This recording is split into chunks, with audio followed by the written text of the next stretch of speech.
Frightening new video shows the moment a van slammed into a busy Ross store in Burien. Last month, 11 people were hurt, including a little toddler. King 5's Ted Land joins us now with more on how that child is doing tonight. Ted. Well, Mark, it is a long and slow recovery for 2-year-old David Menjivar, who remains at Harborview Medical Center tonight, nearly a month after a driver crashed a van into a Burien Ross Dress for Less store. Now we're getting a clearer picture of how that awful night unfolded.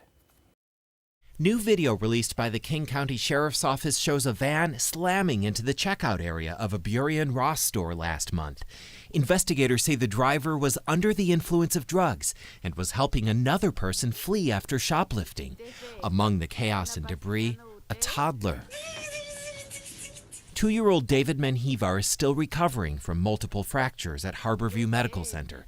His family tells us he may have brain damage. He's spent time in intensive care, and it could be months before he leaves the hospital. He have a lot of injuries too, he have like 3 parts. Your leg is broken, the other leg is broken, the arm is broken. Obdulio Chiche is the boy's grandfather and is also recovering from severe injuries to his legs. Yeah, this leg is have a broken bone. While he and his grandson recuperate, the expenses pile up. I receiving bill for around $90,000 right now. Yeah. $90,000? $90,000. Just for you? Just for me.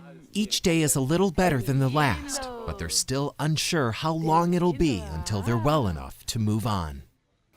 The Chiche family tells me they've had an outpouring of support from people they've never met, sending money, toys for little David, and lots of prayers for the family.